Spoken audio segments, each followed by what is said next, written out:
Okay guys, in the last class हम लोगों ने बहुत सारी चीजें देख ली थी, syn, anti, cis, trans, E Z सब कुछ लिखा था। पर अब मैं आपसे अगर पूछता हूं बेटा कि कितने नंबर ऑफ ज्योमेट्रिकल आइसोमर्स होंगे, कि किसी भी कंपाउंड में कितने नंबर ऑफ ज्योमेट्रिकल आइसोमर्स होंगे, उसका क्या फॉर्मूला रहने वाला है और कैसे रहने वाला है, ये चीज आज हम लोग देखने वाले हैं, राइट। देखो, पहली बात तो ये है सच्चाई कि ज्योमेट्रिकल आइसोमर्स निकालने का फॉर्मूला केवल आप लोग के कंपटीशन लेवल पे जो रहती है उसके लिए वैलिड है। अदरवाइज कोई ऐसा तरीका नहीं है कि आप कह दें कि भाई फॉर्मूला स्ट्रिक्टली इसी के लिए एप्लीकेबल है, क्योंकि इसका सिर्फ एक ही तरीका है, बना के देख लो भैया, और कोई तरीका नहीं है। बट हाँ, जो आप लोग कंपटीशन में आएंगे उनका काम इन फॉर्मूला से चलने वाला है, राइट। तो विदाउट वेस्टिंग टाइम हम लोग शुरू करते हैं कि ज्योमेट्रिकल आइसोमरिज्म क्या है। देख लिया हम लोगों ने भाई, कोई भी एक ऐसा कंपाउंड हमारे पास सिस और एंटी हो सकता है जिसके पास सेम चीजें ना हो, वो हमारे पास ज्योमेट्रिकल आइसोमरिज्म दिखाएगा। जैसे कि ये H इधर और ये H इधर, ये CH3 इधर और ये CH3 इधर, तो ये ज्योमेट्रिकल आइसोमरिज्म दिखाएगा। बट अगर ये कंपाउंड इस तरीके से होगा कि इसके एंड्स सिमेट्रिकल हो जाएंगे, तो क्या ये ज्योमेट्रिकल आइसोमरिज्म दिखाएगा? बिल्कुल नहीं दिखाएगा सर। इसमें हमने देखा था कि ज्योमेट्रिकल आइसोमरिज्म नहीं दिखाता।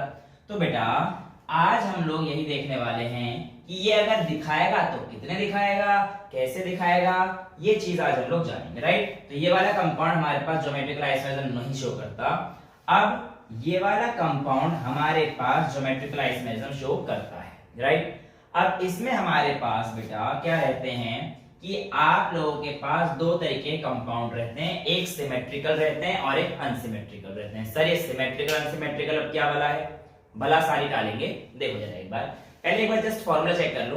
अगर आपके पास अनसिमेट्रिकल तरीके का कोई कंपाउंड आपको मिल रहा है तो उसका फॉर्मूला होगा बेटा 2 की पावर n। सिंपली क्या होगा, 2 की पावर n। और अगर आपके पास सिमेट्रिकल है तो इसमें आएगा 2 की पावर n माइनस 1 प्लस 2 की पावर m माइनस 1, जहां पे m की वैल्यू आएगी n/2 अगर आपके पास n की वैल्यू even है तो, और अगर ऑड है तो m की वैल्यू आ जाएगी n प्लस 1/2। सर कुछ भी पल्ले नहीं पड़ रहा, अभी पड़ेगा, एक पढ़ दो सारे। यहां देखो बेटा, ये लिखा है आपने, ये सब चीज लिखा देखो, जैसे ये कंपाउंड है, राइट। अब यहां पर देखिए ये जो कंपाउंड है बेटा सिमेट्रिकल मतलब इसके दोनों तरफ सेम चीजें, भाई इधर भी सेम है इधर भी सब कुछ जगह सेम है, सिमेट्रिकल हो गया। तो इसमें जो फॉर्मूला लगने वाला है वो ये लगने वाला है। अच्छा, अब सिमेट्रिकल में आप लोगों के पास जो नंबर ऑफ कार्बन है, स्टीरियो सेंटर मतलब आप लोग समझ रहे हैं, वो कार्बन जहां पे हमारे पास ये वाला मतलब पिछला वाला कंडीशन है वो सेटिस्फाई हो जाए, यानी कि ऊपर नीचे दाएं बाएं सारी अलग अलग चीजें सिमेट्री ना, राइट। यानी कि स्टीरियो सेंटर मतलब वो वाला सेंटर जहां से ज्योमेट्रिकल आइसोमरिज्म शो हो सकता है। तो अब वो स्टीरियो सेंटर हमारे पास एक यही सेंटर है बस, राइट। तो एक हमारे पास स्टीरियो सेंटर है, तो इसलिए हम लोग यहां पर अगर ध्यान से देखते हैं तो ध्यान से देखिए जरा, इस पे इधर CH3 इधर CH3 इधर H इधर H, तो ये ज्योमेट्रिकल आइसोमरिज्म शो कर सकता है। लेकिन कितने आइसोमर्स बनेंगे अगर इसको निकालने हैं तो बेटा इसका फॉर्मूला मिल जाएगा 2 की पावर n माइनस 1। अब हमारे पास stereo centre where n is the number of stereo centre carbon, तो स्टीरियो कार्बन हमारे पास कितने हैं, 1। अब ये मत कहना कि सर यहाँ पे 2 दिख रहे हैं, बेटा कार्बन के नंबर नहीं काउंट करने, स्टीरियो सेंटर काउंट करना है। वैसे परफेक्ट लेगा बोलो तो स्टीरियो सेंटर काउंट करना है, ठीक है। तो स्टीरियो सेंटर कार्बन या तो ये होगा या है, दोनों सेम ही ना, इसलिए एक ही मानेंगे, राइट। अब हमारे पास 2 की पावर n कितना है, 1 माइनस 1, तो कितना हो गया 2 की पावर 0 प्लस, अब n की वैल्यू थी हमारे पास 1, तो n की वैल्यू कितनी आएगी 1 प्लस 1/2 यानी कि 1 आ जाएगी। इसलिए 2 की पावर m माइनस 1 है, तो m मतलब 1 आ गया हमारे पास, 1 माइनस 1, 2 की पावर 0 1 हो जाएगा, 2 की पावर 0 1 हो जाएगा, 1 प्लस 1 2 हो जाएगा। यानी कि इस कंपाउंड के दो आइसोमर बन सकते हैं, और भैया बनते भी हैं, एक ये फॉर्म होगा इससे एक ट्रांसफॉर्म हो जाएगी, बस इसके अलावा और कोई आइसोमर पॉसिबल नहीं है। तो इस तरीके से शो करते हैं। अब थोड़ा और समझ में आएगा जब हम लोग मल्टीपल डबल बॉन्ड के कंपाउंड लेते हैं। इन मल्टीपल डबल बॉन्ड के कंपाउंड्स को हम लोग पॉलीइन्स भी बोलते हैं, यानी कि पॉली मतलब बहुत सारे और इन मतलब डबल बॉन्ड, है ना, मल्टीपल डबल बॉन्ड। अब हम लोग इस कंपाउंड को यहां से देखना शुरू करते हैं। देखो ये कंपाउंड आप लोगों के पास दो स्टीरियो सेंटर आपको दिखा रहा है, एक ये और एक ये। वैसे तो कहने को आप कह सकते हो कि हाँ जहां पे सर जितने डबल बॉन्ड उतने स्टीरियो सेंटर होंगे, लेकिन वो चीजें गलत हो जाएंगी। आप लोगों को स्टीरियो सेंटर देखने के बाद स्टीरियो कार्बन देख रहे हैं बेसिकली, कि भैया स्टीरियो कार्बन में वो सारी चीजें एप्लीकेबल है या नहीं। जैसे कि यहाँ पर देखता हूँ, ये वाला कार्बन देखता हूँ, इसके एक तरफ ये H एक तरफ ये Cl, राइट, और एक तरफ ये पूरा ग्रुप है, तो इस कार्बन पे भी वही सारी चीज होनी चाहिए कि ये सेटिस्फाई कर सके। जैसे कि इस कार्बन पे एक ये H, एक तरफ ये पूरा ग्रुप हो जाएगा फिर, और एक तरफ हमारे पास ये वाला पूरा। तो मतलब अलग अलग चीजें हैं ना हमारे पास, सिमेट्री तो नहीं आ रही, सिमेट्री तो नहीं आ रही। देखो H और H अलग अलग कार्बन में है, और एक तरफ इसके अगर ये वाला पूरा ग्रुप है तो हमारे पास अगर इसको खोल दूंगा तो देखो इधर H बन जाएगा, C से ग्रुप बन जाएगा, समझ रहे हो ना भाई। इसको अगर खोल दूंगा तो एक ऐसे नीचे तरफ भी आ जाएगा सारा, ये कहानी थी ना। तो कुल मिला के मेरे पास काम चल रहा है यहाँ पर इस तरीके से, राइट। अब इसका मतलब मेरे पास ये कंपाउंड स्टीरियो कार्बन तो हो गया, तो मैंने देख लिया। इसके अलावा ये देखना जरा, बिल्कुल सेम यही प्रॉपर्टी लग जाएगी, तो ये भी हमारे पास स्टीरियो कार्बन बन जाएगा भाई। इसके पास इधर ग्रुप और ये पूरा अलग ग्रुप, तो ये भी हमारे पास कैसा कार्बन हो गया, स्टीरियो कार्बन हो गया। जिस तरीके से हम लोग वहां देखते थे सारी कहानी यहाँ पे भी सेम ही है, यहाँ पे कोई दिक्कत नहीं भैया। 1 2 और तीसरा ग्रुप ये, चौथा ग्रुप H के साथ जुड़ जाएगा। अब इस कार्बन को चेक करो, एक H ये गया, एक पूरा ग्रुप ये गया, और तीसरा ग्रुप पूरा अलग ये गया। समझ पा रहे हो ना बात को। तो यहाँ पर हमारे पास स्टीरियो कार्बन हमें मिल गया है, ये चीज हमें दिख गई। अब स्टीरियो कार्बन कितने मिले, 2। तो यहाँ पर क्या सिमेट्री आपको दिख रही है, नहीं बेटा सिमेट्री नहीं दिख रही, क्योंकि एक तरफ Cl है और एक तरफ Br है। जब सिमेट्री ना दिखे तो ऐसे केस में हमारे पास फॉर्मूला क्या था, अनसिमेट्रिकल के लिए बहुत सिंपल सा फॉर्मूला 2 की पावर n। तो इसके चार आइसोमर बन सकते हैं। बेसिकली कौन कौन से बन सकते हैं, देखो इसी फॉर्म की सिस और सिस फॉर्म बन सकते हैं, ये सिस फॉर्म हो गई। इसी फॉर्म की ट्रांस और ट्रांसफॉर्म बन सकती है, यानी कि Cl और Br इधर कर दो, है ना। और इस फॉर्म की एक बन सकती है सिस ट्रांसफॉर्म, एक बन सकती है ट्रांस और सिस फॉर्म। अब ये कैसे क्या बनेगी, इसके लिए बहुत लंबा टाइम हो जाएगा, बस आप ये याद रख लो। तो ये 4 होते हैं और इस तरीके से बनते हैं, कहानी खत्म, पैसा। अब इसके केस की बात करूंगा, इसे चलो इसे भी रहने दो, इसमें एक फजीता आएगा। यहाँ पर देखो, यहाँ पर देखो, यहाँ पर आपको सिमेट्री दिखेगी अब कि C पे इधर H, इधर Cl, इधर H, इधर C, यानी कि इसके एंड्स कैसे हैं, सिमेट्रिकल। इसके एंड्स कैसे हैं, सिमेट्रिकल। एंड से कहीं पे भी सिमेट्री दिख जाए तो आपकी कहानी गड़बड़ा जाएगी। जरूरी नहीं है कि एंड पे सिमेट्री हो, ऐसा कंपलसरी नहीं है। कई जगह पर लिखा हुआ है, कह देते हैं भैया एंड्स आर सिमेट्रिकल, नहीं, एंड्स की मतलब नहीं होती। कंपाउंड सिमेट्रिक है या नहीं देखना है बस आपको, कंपाउंड सिमेट्रिक है या अनसिमेट्रिक है ये आपको देखना। तो यहाँ पर अगर आप देखोगे तो भैया ध्यान से देखो जरा, ये सिमेट्री दिख रही है ना आपको पूरी साफ साफ, और वो तो है स्टीरियो सेंटर कार्बन तो नहीं, वो भी 2 है। अब ये सिमेट्रिक कार्बन होगा तो फॉर्मूला कौन सा लगाएंगे, ये वाला। तो भैया 2 की पावर n माइनस में लगाएंगे। अब n कितने हो गए नंबर, n की वैल्यू 2 हो गई ना, आपको दिख गया 2 स्टीरियो कार्बन है, तो 2 की पावर 2 माइनस 1 मतलब 1, और m की वैल्यू कितनी हो जाएगी, 2/2 माइनस 1, 2/2 हो जाएगा, क्योंकि m की वैल्यू आपके पास 2 है।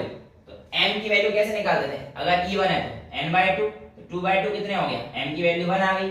अब फॉर्मूला क्या था, 2 की पावर n माइनस 1 प्लस 2 की पावर m माइनस 1, तो 1 माइनस 1 तो 0 हो गया, और 2 की पावर यहाँ पे 2 था, 2 माइनस 1 2, तो ये 3 आ गए।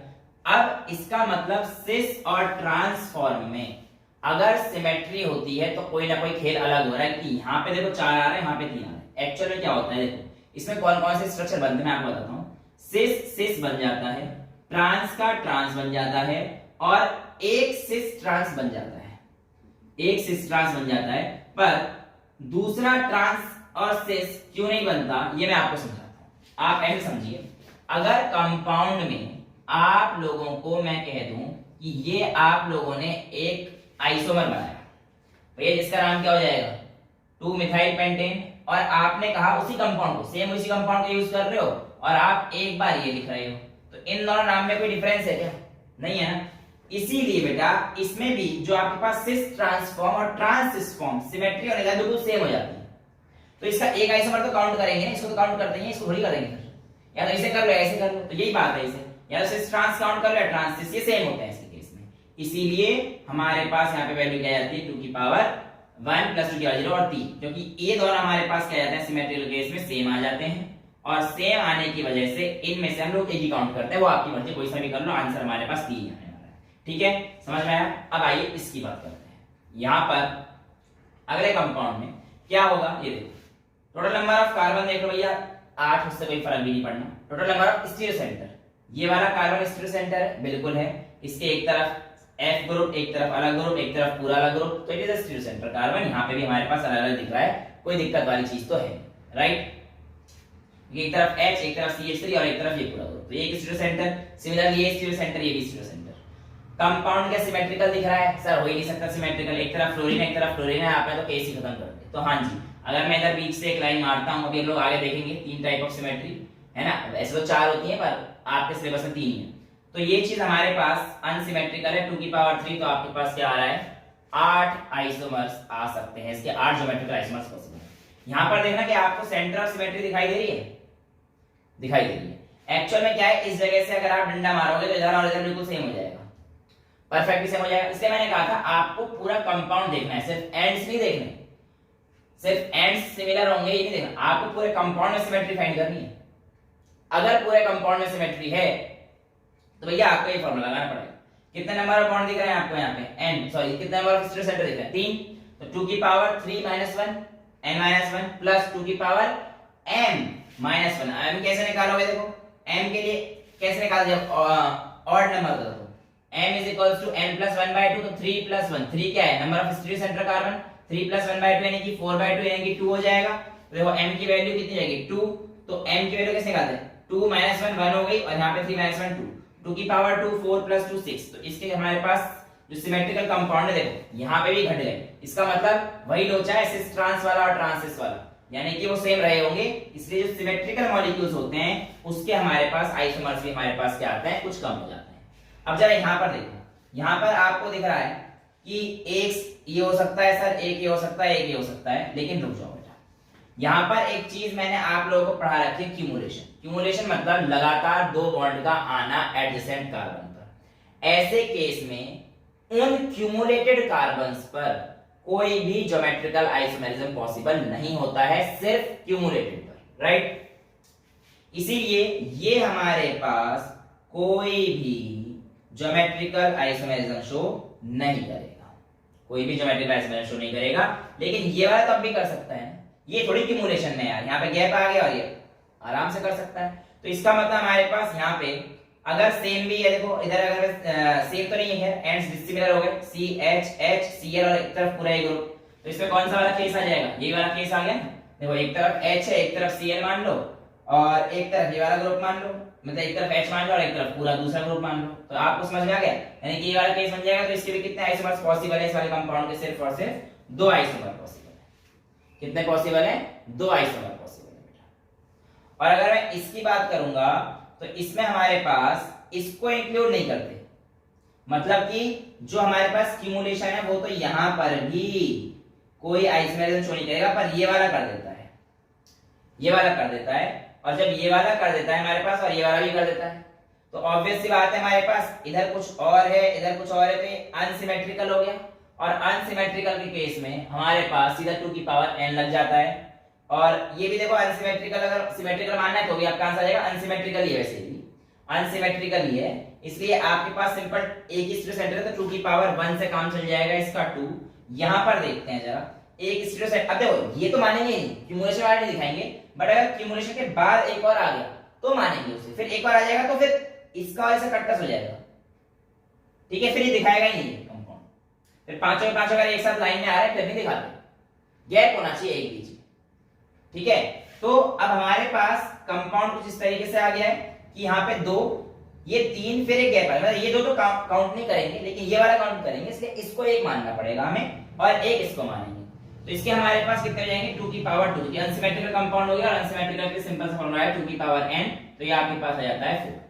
तो इस तरीके से आप लोग ज्योमेट्रिकल आइसोमेरिज्म को विदा तो नहीं कहूंगा कर सकते हो, लेकिन हाँ बहुत कुछ मतलब जो तुम्हारे लेवल पे पूछ जाएगा वो इतना ही पूछ जाता है, इससे ज्यादा मतलब बहुत ज्यादा हार्ड पेपर बन गया तो मैं कह नहीं सकता, क्योंकि अब यही चीज आपके पास बाइसाइक्लो कंपाउंड स्पाइरो कंपाउंड ही पूछ जाती है, वो थोड़ा ऊपर की लेवल हो जाती है, तो उन्हें हम लोग रहने दे सकते हैं, ठीक है। अब आते हैं ऑप्टिकल आइसोमेरिज्म पर। देखो बेटा ऑप्टिकल आइसोमेरिज्म, पहली बात तो देखो आइसोमर्स का हमें ये चीज पता ही है कि ऐसे कोई भी सब्सटेंस जिनके पास मॉलिक्यूलर फार्मूला सेम रहता है, फिजिकल ए हो, बेटा यहां पर तो ऐसा देखा गया कि सारी चीजें सेम है, यहां पर ऐसा देखा गया कि सारी चीजें सेम है, बॉइलिंग पॉइंट, मेल्टिंग पॉइंट, बस जो मेजर मतलब मेजर जो डिफरेंस था यहाँ पे ये था कि लाइट को किस दिशा में घुमाता है। क्या बोला मैंने कि लाइट को किस दिशा में घुमाता है, इसके बेस पर हम लोग ऑप्टिकल आइसोमेरिज्म का नाम देते हैं। बेसिकली ऐसे आइसोमर्स जो आपके प्लेन पोलराइज्ड लाइट को, जो मैंने पीपीएल लिख रखा है, इसका मतलब है प्लेन पोलराइज्ड लाइट, अभी समझाऊंगा डिटेल में इसके बारे में, टेंशन ना लो। ऐसे सब्सटेंस जो हमारे पास प्लेन पोलराइज्ड लाइट को घुमा दे, वो सब्सटेंस ऑप्टिकल आइसोमर्स है। वो क्या है? ऑप्टिकल आइसोमर्स, और इस फिनोमेनन को हम लोग क्या बोलेंगे? ऑप्टिकल आइसोमरिज्म बोलेंगे, राइट। अब देखो बेटा, लाइट, प्लेन पोलराइज्ड लाइट क्या है? प्लेन पोलराइज्ड लाइट क्या है? Plane polarised light. देखिए बेटा, प्लेन पोलराइज्ड लाइट आप लोगों के पास नॉर्मल लाइट से अलग है। बेसिकली इसका पूरा एक चैप्टर वेव ऑप्टिक्स में हम लोग इसको पढ़ते हैं, बट आपको यहाँ पे मैं छोटी सी हिंट दे देता हूँ कि नॉर्मल यहाँ पर आप लोगों के पास जो लाइट होती है, जो सूरज से आ रही है, जो इससे आ रही है, सबसे आ रही है, ये सारे के सारे वाइब्रेशंस फेंकते हैं हर एक जगह पर। मतलब कोई भी ऐसा प्लेन नहीं होता जहां पर इनकी वाइब्रेशन ना जाए। जितनी बना सकते हो भैया बना देना, राइट। तो it has vibration in all planes, यानी कि नॉर्मल लाइट का क्या होता है, आपके पास वाइब्रेशन हर प्लेन में रहती है। लेकिन आप क्या करते हो, एक ऐसा सब्सटेंस लेते हो जो इस लाइट को, हमारे को सारे प्लेन में ना दे, सिर्फ और सिर्फ एक ही प्लेन में दे। कोई पोलराइजर आपने ले लिया, एग्जांपल के तौर पर निकोल प्रिज्म होता है बेटा। क्या होता है? Nicol prism. अब इस निकोल प्रिज्म के थ्रू आपने जब इस लाइट को पास कराया, तो जैसे ही आपने इस प्रिज्म के थ्रू लाइट को पास कराया, तो यहां पर लाइट जो आएगी वो कुछ इस तरीके की आएगी बेटा, बस। यानी कि सिर्फ और सिर्फ एक ही चीज, एक ही प्लेन ऐसा होगा जिसके अलोंग लाइट वाइब्रेट कर रही होगी। यहां पर देखो, सारे प्लेन में लाइट वाइब्रेट कर रही थी, लेकिन जैसे ही आपने निकोल प्रिज्म से पास कराया, तो आपके पास सिर्फ एक ही ऐसा प्लेन बचेगा जिसके अलोंग में लाइट वाइब्रेट कर रही होगी, और ऐसी लाइट को हम लोग बोलते हैं प्लेन पोलराइज्ड लाइट। यानी कि the light which has vibration in only one plane is called plane polarised light. अब यहां पर हम लोग क्या करते हैं, एक पोलरीमीटर लगाते हैं जो कि बहुत ज्यादा बड़ा नहीं होता है, और एक अंदर इसके अंदर पोलरीमीटर फ्लूइड भी होता है, राइट। और ये बहुत सारी चीजें, पोलराइजर से यहाँ पे एक क्लॉक लगाई जाती है। मतलब क्लॉक क्या, वो एक एंगल को मेजर करने के लिए इंस्ट्रूमेंट लगाया जाता है। फिर यहाँ से ऐसे लाइट भेजी गई, ये प्लेन पोलराइज्ड लाइट आई, यहाँ पे पोलराइजर फ्लूइड था, और यहाँ गैस भी हो सकती है, और यहाँ पर आपके पास एंगल को मेजर करने वाला यंत्र था कि भैया कितना एंगल मेजर हुआ। अब मेजर करते समय अगर ये जो लाइट है ये बिल्कुल ऐसी की ऐसी आ गई, तो भैया आप समझ जाना इस लाइट में कोई भी ऑप्टिकल एक्टिविटी नहीं थी। यानी कि this is not optically active substance, यानी कि जो हम लोग चेक कर रहे हैं वो सब्सटेंस हमारे पास ऑप्टिकली एक्टिव नहीं है। अभी ऑप्टिकली एक्टिव से क्या मतलब है, इसकी चीज हम लोग आगे देखेंगे। मतलब ऑप्टिकली एक्टिव सब्सटेंस वो है, आगे यहीं पे देखो, कि जो इस प्लेन पोलराइज्ड लाइट को रोटेट करा दे। तो यानी कि जो सब्सटेंस हमने अंदर लिया हुआ है, इसको चेक करना है हम लोगों को, वो सब्सटेंस इस लाइट को घुमा नहीं सकता है, इसीलिए it is not optically active. तो ये ऑप्टिकली एक्टिव नहीं है।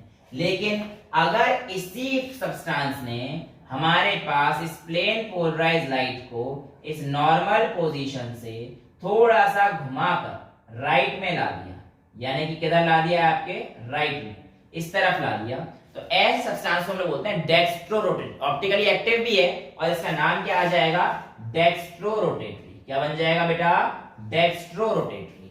और यदि यही सब्सटेंस आपके पास आगे जाकर कुछ इस तरीके से, सॉरी तो सेम हो जाएगा, एक मिनट, यही सब्सटेंस यदि इस तरीके से आप लोगों के पास यहां पर लेफ्ट की तरफ घुमा दे, तो इसका नाम हो जाएगा लीवो रोटेटरी। क्या हो जाएगा, लीवो रोटेटरी। समझ में आया? तो इस तरीके से आपके पास प्लेन पोलराइज्ड लाइट की डेफिनेशन होती है, एक ऐसी लाइट जिसकी वाइब्रेशन सिर्फ और सिर्फ एक ही प्लेन में हो, और पोलराइजर के थ्रू नहीं सब, वो प्लेन पोलराइज्ड लाइट। फिर पोलराइजर की मदद से हम लोग देखते हैं क्या ये सब्सटेंस ऑप्टिकली एक्टिव है या नहीं है, तो हमें ये सारी चीजें नजर आ जाती हैं। तो ये आपके पास एक छोटा सा टॉपिक होता है प्लेन पोलराइज्ड लाइट का। अब इसका स्पेसिफिक रोटेशन किस तरीके से दिया जाता है, देखो मान के चलिए जो मैंने एरो बनाया, ये एरो था आपका अल्फा, राइट। इस पोलरीमीटर की जो लेंथ होगी वो L, यहां पर जो फ्लूइड भरा होगा उसकी कंसंट्रेशन आपको लेनी है। तो आपके पास इसका स्पेसिफिक रोटेशन जो वैल्यू आएगी वो आती है alpha dash is equals to alpha by C यानी कि जी कह लो या सी कह लो कंसंट्रेशन इनटू लेंथ। कंसंट्रेशन जो आपको इसकी लेनी है वो लेनी होती है बेटा ग्राम पर एमएल में, और लेंथ जनरली डेसीमीटर में ली जाती है। इसकी लेंथ बहुत ज्यादा बड़ी नहीं होती, कितना बड़ा प्रोडक्ट है डेसीमीटर है, काफी छोटे से यंत्र होते हैं ये हमारे पास। डेसीमीटर हमारे पास लेंथ किस में की जाती है डेसीमीटर में, और जो कंसंट्रेशन है इसके अंदर वो किस में ली जाती है बेटा ग्राम पर एमएल में ली जाती है। तो इस तरीके से आप लोगों को अगर स्पेसिफिक रोटेशन पूछे तो आप निकाल सकते हो बहुत आराम से, सब बाकी सारी चीजें आप लोगों को गिवन रहेंगी, राइट। अब आते हैं कि अगर कोई भी सब्सटेंस ऑप्टिकली एक्टिव होगा तो उसके अंदर क्या क्या चीजें रहनी चाहिए भैया। उसके पास एक तो कायरल कार्बन होना चाहिए। अब आते हैं कायरल कार्बन क्या है, एक ऐसा कार्बन जिसकी चारों की चारों वैलेंसी अलग एटम या अलग ग्रुप से प्रभावित हो रखी हो या फिर अलग ग्रुप से सेटिस्फाई हो रखी हो, उसको हम लोग कायरल कार्बन कहते हैं। यानी कि कोई भी सब्सटेंस यदि ऑप्टिकली एक्टिव है तो सबसे पहली कंडीशन क्या आ गई उसके पास कि उसके पास आपका कायरल कार्बन होना ही चाहिए। दूसरी जो प्रॉपर्टी है वो ये है it forms non super imposable image. बेटा नॉन सुपर इम्पोजिबल की बात मैं आपसे पहले भी कर चुका हूं, सुपर पोजिबल अलग है, नॉन सुपर इम्पोजिबल अलग है। जैसे कि आपके ये दोनों हाथ हैं, अगर आप इन दोनों हाथों को इधर रखते हैं तो ये अंगूठे जो आपकी तरफ आ रहे हैं ये नॉन सुपर इम्पोजिबल है। सुपर इम्पोजिबल तो पूरे ढक जाते हैं, पर ये नॉन सुपर इम्पोजिबल है। और ऐसे सब्सटेंस जो नॉन सुपर इम्पोजिबल होंगे वो आप लोगों के ऑप्टिकली एक्टिव होंगे। याद रखिएगा non superimposable are optically active. Superimposable अगर इमेज हुई तो दे आर ऑप्टिकली इनएक्टिव, वो बिल्कुल ऑप्टिकली इनएक्टिव होंगे। एग्जांपल के तौर पर मैं अपनी ह्यूमन बॉडी ले लेता हूं। अगर ह्यूमन बॉडी की बात करेंगे, वैसे तो ये आपको जब मैं ये समझाऊंगा तब ज्यादा अच्छे समझ में आएगा। इसका मिरर इमेज का अगर मैं एग्जांपल लेना चाहूं, जूते और मोजे का ले लेते हैं। जूते तो ऑप्टिकली एक्टिव हैं पर आपके मोजे ऑप्टिकली एक्टिव नहीं है। कहने का मतलब हाँ जी बिल्कुल सही समझ रहे हैं, क्योंकि जूते को आप देखो ना, वो अगर शीशे में देखोगे तो लेफ्ट का लेफ्ट और राइट राइट वो एक सेपरेशन आ जाएगा, लेकिन मोजे को अगर आप ऐसे लटका दोगे तो वो बिल्कुल सुपर इंपोज कर जाता है एक दूसरे को, ठीक है। अरे यार जब बंडल मिलता है टू पेयर ऑफ सॉक्स, वो तो सारे ऐसे मिलते हैं, वो आपको बाजार में दो ही कहते हैं, उसमें आप डिफरेंशिएट नहीं कर सकते ये इसका थोड़ा सा बाहर निकल रहा है नहीं। लेकिन जूते अगर आपके पास लेफ्ट और राइट के हैं तो फिर आपके वो कभी सुपर इंपोज नहीं हो सकते जूते एक दूसरे के ऊपर, राइट। सो यहां पर आप लोगों के पास जो चीज सुपर इंपोजेबल नहीं है वो ऑप्टिकली एक्टिव है। तीसरा है उसके पास, क्योंकि मैंने ह्यूमन बॉडी का एग्जांपल ले दिया क्योंकि इस वाले पॉइंट को समझाना है, इससे मैं आपको समझा दूंगा। It has neither plane of symmetry nor centre of symmetry and no axis of symmetry. यानी कि तीन सिमेट्री में से अगर कंपाउंड में कुछ भी नहीं है तो ही वो क्या होगा हमारे पास ऑप्टिकली एक्टिव होगा। अब ये प्लेन ऑफ सिमेट्री हमारे पास क्या है, उससे पहले आप ये एग्जांपल देखो कि कायरलिटी आपको समझ में आ गई है। इस कार्बन पे एक X है, एक Y है, एक Z है और एक W है। चारों की चारों वैलेंसी अलग अलग चीज सेटिस्फाई है, तो इसका मतलब इसकी पहली कंडीशन सेटिस्फाइड कि इसके पास कायरल कार्बन है। इसकी दूसरी condition it forms non super imposable image, तो भैया बिल्कुल सही बात है। देखो अब अगर मैं इसे सुपर इम्पोज करना चाहूंगा तो Y W को तो करेगा नहीं, Z Z को भी नहीं करेगा कि इसकी इमेज थोड़ी सी इधर पहुंच गई, Y थोड़ा सा इधर आ गया। तो मतलब आप समझ पा रहे होगे कि ये जो हमारे पास देखो यार ये ऐसे हो जाएगा ना, एक्स पे इधर रहेगा मिरर इमेज, ये शिफ्ट हो जाएंगे ऐसे, तो ये इधर पहुंच गया, ये इधर पहुंच गया और ये थोड़ा सा इस तरफ शिफ्ट हो गया, लेटरल इन्वर्जन। अब यहां पर इस तरीके से आपको समझ में आएगा कि इसके पास कायरल कार्बन है क्योंकि सारी चीजें अलग अलग रूप से सेटिस्फाइड है, और यहां पर इसके पास सुपर इम्पोजिबल इमेज नहीं बन रही है, नॉन सुपर इम्पोजिबल। एग्जांपल के तौर पर ब्यूटेन 2-ओल या 2-ब्यूटेनॉल जो आपको बोलना है बोल सकते हैं। यहां पर 1 2 3 कार्बन है, तीसरा 3 4 और इस पे 2 पे हो तो ब्यूटेन 2-ओल कंपाउंड आ गया। और अगर इस कंपाउंड को मैं ध्यान से देखता हूं तो भैया ये नॉन सुपर इम्पोजिबल है, मोरओवर इसकी 4 वैलेंसी अलग अलग तरीके से हैं, तो इसीलिए मैं अभी शुरू के 2 के बेसिस पे कह सकता हूं कि ये ऑप्टिकली एक्टिव है। वैसे मैं आपको बताऊं तो इसमें ये वाली प्रॉपर्टी भी फॉलो हो रही है, तो आप मान लीजिए अभी कि ये ऑप्टिकली एक्टिव सब्सटेंस है। सो ब्यूटेन 2-ओल इज ऑप्टिकली एक्टिव, राइट। अब यहां पर आते हैं प्लेन ऑफ सिमेट्री। भैया प्लेन ऑफ सिमेट्री ऐसा एक हाफ जो कंपाउंड को बिल्कुल आइडेंटिकल पार्ट में बांट दे। जैसे कि मैं इसको देखता हूं तो आप समझिए इस कंपाउंड का ये वाला पोर्शन देखो, ये वाला जो डॉटेड लाइन बना रहा हूं ये इस कंपाउंड को बिल्कुल आधे आधे इक्वल हाफ में बांट रहा है। तो ऐसे केस में इसके पास प्लेन ऑफ सिमेट्री आ जाती है, और प्लेन ऑफ सिमेट्री अगर किसी कंपाउंड में है तो ये हमारे पास ऑप्टिकल आइसोमेरिज्म नहीं दिखाता है। ये बात आपके समझ में आनी चाहिए। दूसरा हमारे पास ये आ जाता है कि इस कंपाउंड में क्या है। देखो बेटा, इस कंपाउंड में अगर मैं इस तरीके से काट दूंगा तो नई बात बनेगी, क्योंकि इधर CH3 इधर HH हो जाएंगे। तो मैं अगर ऐसे काट दूंगा, हाँ, अब इसके पास जो है प्लेन ऑफ सिमेट्री आ जाएगी, राइट। सिमिलरली इसको भी मैं अगर इस तरीके से काट दूंगा यहां से, तो हमारे पास प्लेन ऑफ सिमेट्री।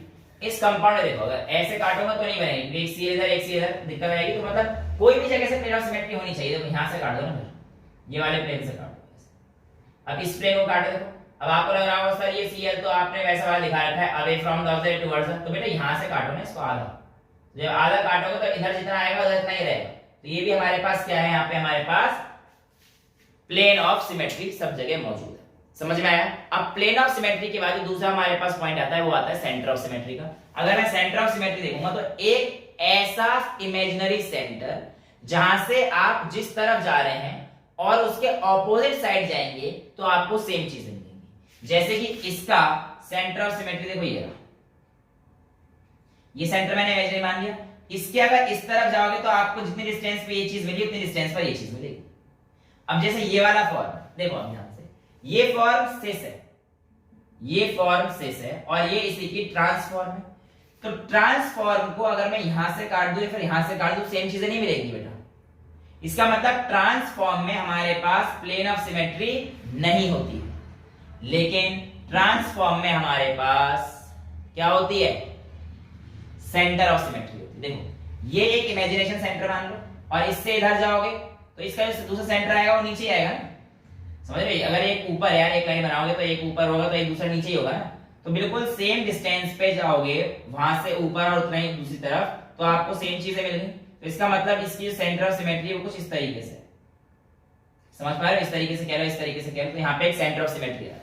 तो इसीलिए हमारे पास इस कंपाउंड में अगर सेंटर ऑफ सिमेट्री पूछेगा तो एक ऐसा इमेजिनरी पॉइंट जहां से सेम डिस्टेंस पर सेम चीजें आती हैं, उसे हम लोग क्या कहते हैं बेटा, सेंटर ऑफ सिमेट्री। नेक्स्ट हमारे पास आता है बेटा axis of symmetry.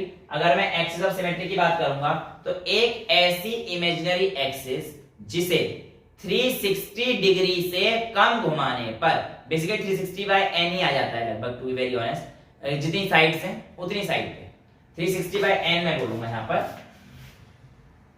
360 bye n को अगर ऐसे n यहाँ पे नंबर ऑफ साइड्स, जैसे यहाँ पे 3, तो ये कहना चाह रहा है कि आपके पास 360 बाय करोगे 120, तो इसे अगर आप 120 डिग्री से घुमाओगे तो आप जनरली आप वही सेम मॉलिक्यूल पालेंगे जो आपके पास ऑलरेडी था। तो देखो बेटा, इसे अगर 120 डिग्री से घुमाओगे तो बेसिकली वही हो जाएगा। समझ रहे हो ना, आप 120 पे करोगे तो ये वाला पॉइंट यहाँ पहुंच जाएगा, ये यहाँ पे पहुंच जाएगा, यहाँ पहुंच जाएगा, ये यहाँ पर, ये यहाँ पर और ये यहाँ पर। करके देखना यार, ट्रायंगल इक्विलेटरल ट्रायंगल, और उसे घुमाओगे ये तो सेम कहानी आ जाएगी ना। तो कहानी यही है कि आप लोगों के पास अगर किसी भी मॉलिक्यूल को रोटेट करके सेम कंपाउंड आ रहा है 360 से पहले, याद रखना 360 डिग्री से पहले आना चाहिए। वो पहले का मतलब कैसे, समझ नहीं आ रहा, अभी आएगा, एक मिनट रुक जाओ। तो यहाँ पे आपको समझ में आ गया। अच्छा यहाँ पर देखो, अगर आप लोग 90 डिग्री से रोटेट करते हो तो आपके पास ये कंपाउंड बिल्कुल सेम ही हो जाएंगे। कि क्या है भाई, सेम ही तो है यार, इसको 90 डिग्री से रोटेट कर दो। 90 क्यों बोला मैं, 360/4 आएगा ना, स्क्वायर की साइड 4 है, तो अगर 90 डिग्री से रोटेट कर दोगे तो ये वाला कंपाउंड यहाँ पहुंच गया, ये कंपाउंड यहाँ आएगा, अंदर आया कुछ नहीं। तो इसलिए ये हमारे पास क्या दिखा रहा है, एक्सिस ऑफ रोटेट, यानी कि एक्सिस के अलावा अगर आप उसे रोटेट करेंगे तो आपके पास कंपाउंड सेम आ जाएगा। अच्छा इसमें देखिए, इसमें आपके पास दो तरीके हैं। एक बार आप इस एक्सिस के अलावा रोटेट कर लीजिए, ये वाली जो मैं खींच रहा हूं, और एक बार जहां पे मैंने Cl लिखा है उसके अलावा रोटेट कर लीजिए। अब ऐसे केस में एक्सिस ऑफ सिमेट्री दो हो जाती है, लेकिन नहीं, एक्सिस ऑफ सिमेट्री हमेशा उसको माना जाएगा जहां पर आपका मोर नंबर ऑफ सब्स्टिट्यूएंट होंगे। यानी कि इसकी एक्सिस ऑफ सिमेट्री ये वाली लाइन मानी जाएगी, ना कि ये वाली। इस वाली को नहीं मानेंगे, ये हॉरिजॉन्टल को मानेंगे, वर्टिकल को नहीं मानेंगे। सिंपल, ठीक है। तो इसकी एक्सिस ऑफ सिमेट्री हमारे पास ये है, और ये कंपाउंड हमारे पास ऑप्टिकली एक्टिव नहीं हो सकता। इस कंपाउंड को देखते हैं बेटा, इसमें एक्सिस ऑफ सिमेट्री है ही नहीं। देखो क्यों, यहां पर अगर आपने स्विच किया तो Cl यहां पर आएगा और F यहां आ जाएगा, तो ये कंपाउंड हमारे पास ऑप्टिकली एक्टिव नहीं हो सकता। मतलब ऑप्टेटिव हो सकता है, सॉरी ये कंपाउंड हमारे पास एक्सिस ऑफ सिमेट्री नहीं डाल सकता क्योंकि यार Cl इधर और F इधर, ये तो कहानी नहीं बनेगी। सिमिलरली और करते जाओ तो केवल एक ही कंडीशन है, बिल्कुल 360 पे पहुंच जाएगा, तभी कंपाउंड दोबारा से सेम अपनी कॉन्फ़िगरेशन को अचीव करेगा। तो इसीलिए ऐसे कंपाउंड के पास कोई भी एक्सिस ऑफ सिमेट्री नहीं है, ठीक है। अब इसके अलावा बेटा आपके पास एक और चीज आती है, वैसे तो इर्रेगुलर सिमेट्री करके बोलते हैं उसे, irregular plane of symmetry. Irregular plane of symmetry में मतलब अगर मैं आपको एक ओरली, अगर कोई बच्चा बहुत अच्छी किताब पढ़ेगा उसे मिल जाएगा, तो मैं आपको बता देता हूं। इर्रेगुलर प्लेन ऑफ सिमेट्री में हम लोग क्या करते हैं, पहले उसको 90 डिग्री से रोटेट करते हैं और 90 डिग्री से रोटेट करने के बाद उसकी रिफ्लेक्शन इमेज को कॉपी कर लेते हैं। तो जो 90 डिग्री को रोटेट करने और रिफ्लेक्शन इमेज को कॉपी करने के बाद इमेज आएंगी, वो बिल्कुल हमारे पास एग्जैक्ट सिमिलर होंगी। और ऐसे को हम लोग इसीलिए रोटेशनल रिफ्लेक्शन सिमेट्री भी बोलते हैं। बट ये सिमेट्री 11th 12th जेईई और नीट के सिलेबस से जनरली हटा दी गई है और आती नहीं है। बस जो बच्चे एक्स्ट्रा बुक्स पढ़ेंगे मैं उनके लिए बता दे रहा हूं कि अगर आपको पढ़ेंगे तो अब आप लोग समझ में आ जाएगा, ठीक है। तो आप लोगों के लिए चीज हो चुकी है, इतना नोट करिए, फिर हम लोग इससे थोड़ा सा आगे बढ़ते हैं। ओके बेटा, सारी प्लेन ऑफ सिमेट्री वगैरह हम लोगों ने देख लिया। अब मेरी बात ध्यान सुनो। अच्छा, मैं एक वो बताना भूल गया, प्लेन ऑफ सिमेट्री दिल वाला ना। देखो ऐसा होता है, ह्यूमन बॉडी में प्लेन ऑफ सिमेट्री एक्चुअली है या नहीं है, इस चीज को ध्यान समझो। अगर मैं अपनी बॉडी को इस तरफ से ऐसे काटता हूं तो क्या होगा, हमारा जो लीवर है वो थोड़ा सा राइट में शिफ्ट है और जो दिल है वो थोड़ा सा लेफ्ट में है। तो इसलिए हमारी बॉडी में प्लेन ऑफ सिमेट्री थोड़ी है भाई। अगर हम लोग पढ़ते हैं तो एक लाइन लिखती है बायोलॉजी की, human body is bilaterally symmetrical, but it is not bilaterally symmetrical because हमारे पास जो हार्ट है थोड़ा सा टिल्टेड टुवर्ड्स लेफ्ट है और लीवर थोड़ा सा राइट में। तो अगर मैं अपने आप को काटूंगा तो मेरे पास कोई प्लेन ऑफ सिमेट्री नहीं है, इसलिए मैं भी ऑप्टिकली एक्टिव बंदा हूं, ठीक है। हाँ जी, अब वेल उससे थोड़ा सा आगे बढ़ जाते हैं फटाफट से। हम लोग स्टीरियो आइसोमर्स पढ़ रहे हैं, तो स्टीरियो आइसोमर्स के टाइप क्या है, कैसे हैं, इन सब चीजों को हम लोग डिफाइन करते हैं। देखो अभी हम लोग ये चीज पहले भी पढ़ चुके हैं, इसको डायस्टीरियोमर्स हमारे पास क्या होंगे भैया, नॉन सुपर इम्पोजिबल और एक दूसरे की मिरर इमेज नहीं होंगी। जब मिरर इमेज नहीं तो सुपर इम्पोजिबल तो क्या ही होंगी, राइट। तो यहाँ पे जो एक दूसरे की मिरर इमेज नहीं है वो डायस्टीरियोमर्स है, और एक दूसरे की मिरर इमेज जो सुपर इम्पोजिबल नहीं है वो एनेंशियोमर्स, राइट। अब इसके बीच में एक हमारे पास ऐसे कंपाउंड भी आते हैं जिन्हें हम लोग कहते हैं मीजो कंपाउंड। तो सबसे पहली बात आज हम लोग के पास जो नया है ये हमारे पास ये वाला है मीजो कंपाउंड। देखो डायस्टीरियोमर्स तो हम लोग पढ़ चुके हैं जो मिरर इमेज नहीं है एक दूसरे के। मीजो कंपाउंड्स हैं ऐसे एकायरल मॉलिक्यूल, मतलब वो ऑप्टिकली इनएक्टिव हैं, एकायरल हैं, बट उनके पास कायरल सेंटर है, यानी कि एक ऐसा कार्बन है जिसकी चारों वैलेंसी अलग अलग ग्रुप या अलग अलग एटम में सेटिस्फाई है ना। तो achiral molecule that has chiral centers and are found optically inactive, they are called meso compounds। और enantiomers तो आपको पता ही है, non superimposable which are optically active। अब देखो यहां पर देखना बड़ा ध्यान से, अगर मैं इस कंपाउंड का CH3, ये वाला कार्बन देखना है, इस पे एक CH3, एक H, एक Br और एक पे चौथे पे पूरा एक ग्रुप। तो इसका मतलब ये हमारे पास क्या है, कायरल कार्बन है। सिमिलरली ये ग्रुप पे एक CH3, एक H, एक Br, तो ये भी हमारे एक ही पूरा ग्रुप, ये भी कायरल कार्बन है। बट इसमें हमारे पास ऑप्टिकली एक्टिव चीजें नहीं देखी गई। रीजन क्या है, एक तो इसके पास यहां पर प्लेन ऑफ सिमेट्री आ जाती है, और प्लेन ऑफ सिमेट्री आने के कारण ये हमारे पास ऑप्टिकली एक्टिव नहीं रहता है। हालांकि जो प्लेन ऑफ सिमेट्री है ये इंटरनल प्लेन ऑफ सिमेट्री बोली जाती है। इसके लिए जो मीजो कंपाउंड में आता है, कंपाउंड के लिए एक वर्ड आता है, इसे कहते हैं इंटरनल प्लेन ऑफ सिमेट्री रहती है इसमें, और इंटरनल प्लेन ऑफ सिमेट्री आने की वजह से बेटा ये कंपाउंड ऑप्टिकली इनएक्टिव रहते हैं, मीजो कंपाउंड वाले, ठीक है। अच्छा, अब इसको और इसको रिलेट करते हैं। देखो CH3 CH3 H H Br Br H H Br Br CH3, यानी कि दोनों बिल्कुल सेम तो हैं, लेकिन ये और ये ना तो एक दूसरे की मिरर इमेज है। भैया इसका मिरर इमेज क्या होगा, अगर मैं इसका मिरर इमेज बनाऊंगा तो हमारे पास बिल्कुल सेम ही बन जाएगा, सुपर इम्पोज हो जाएगा ना। तो Br Br दो मोजे वाली बात बन जाएगी, तो बिल्कुल हमारे पास सुपर इम्पोज हो जाएगा, राइट। तो इसका ये मिरर इमेज तो नहीं, ये बात होता है, क्योंकि देखो H और Br ने अपनी पोजीशन ऐसे चेंज थोड़ी कर देगा कि भैया H इधर का इधर रहेगा, Br इधर आ जाएगा, फिर ये चेंज H तो नहीं करेगा। एक बार चेंज कर रहा है, एक बार चेंज नहीं कर रहा है, ऐसा तो नहीं होगा ना। तो इसका मतलब ये दोनों आपस में कुछ आइसोमर्स दिखा रहे हैं, बट मिरर इमेज नहीं है। ऐसे आइसोमर्स को हम लोग क्या बोलते हैं बेटा, लेट्स से ये A और ये B, तो A एंड B आर डायास्टीरियोमर्स। तो देखो ये मिरर इमेज नहीं है एक दूसरे के, बट ये आइसोमर्स हैं, तो ऐसे आइसोमर्स को हम लोग क्या बोलेंगे, डायस्टेरियोमर्स। तो ए और बी हमारे पास क्या है, डायस्टेरियोमर्स। अब आते हैं बी और सी पे। तो देखो बी और सी एक दूसरे की non super imposable mirror image. देखो बी आर इधर आ गया, एच इधर आ गया, बी आर, तो ये एक दूसरे को आप सुपर इम्पोज थोड़ी कर रही है, नहीं कर पाए। देखो अगर आप इसको इसके ऊपर रखोगे तो बी आर के ऊपर एच आएगा, ये वाला एच आएगा ना, और इस बी आर के ऊपर ये वाला एच, तो ये सुपर इम्पोज तो नहीं हो पाएगा। इसलिए हमारे पास क्या हुआ, non super imposable but mirror image. और ऐसे चीजों को हम लोग क्या बोलते थे, एनेंशियोमर्स। तो मैं यहाँ पर जगह है ये, तो यहाँ पे लेता हूँ चीज, अभी के लिए चलो ये लिख देते हैं कि ए और बी आपके पास क्या है, डायास्टेरियोमर्स है बेटा, डायास्टेरियोमर्स।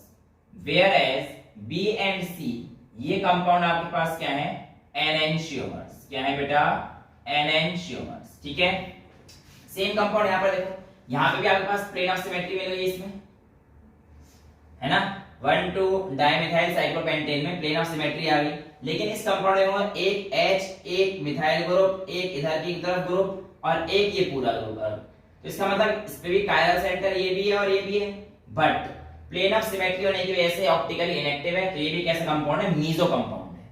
और इन दोनों में क्या संबंध है भैया, ये डायस्टेरियोमर्स है। और इन दोनों में क्या संबंध है, वो H ऊपर था, H नीचे आ गया, Me नीचे था, Me ऊपर चला गया, इधर भी उल्टा हो गया, यानी कि बिल्कुल सेम इस तरीके के भाई भाई आपको दिख रहे हैं। तो यहाँ पर भी मैं कहूंगा तो भैया ABC, तो यहाँ पर भी बिल्कुल सेम कहानी आपकी बनती हुई आपको नजर आ रही है, राइट।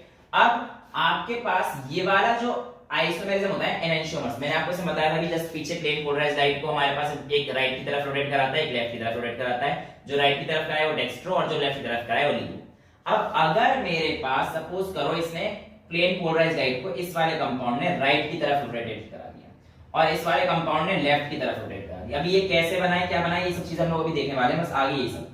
तो मैंने कहा कि इसने राइट की तरफ रोटेट कराया, और जितना इसने राइट की तरफ रोटेट कराया इतना ही इसने लेफ्ट की तरफ रोटेट करा, मतलब अगर 30 डिग्री रोटेट कराया तो इसे भी 30 डिग्री। तो ऐसे केस में जहां पे आपके पास इक्वल डेक्स्ट्रो और लीवो, बेसिकली प्लस को यहाँ पे मैं डेक्स्ट्रो मान रहा हूँ और माइनस को लीवो मान रहा हूँ। हालांकि प्लस माइनस और भी चीजें जब हम क्लास 12th में बायोमोलिक्यूल्स पढ़ेंगे वहां पे भी आराम से डिटेल में पढ़ेंगे, राइट।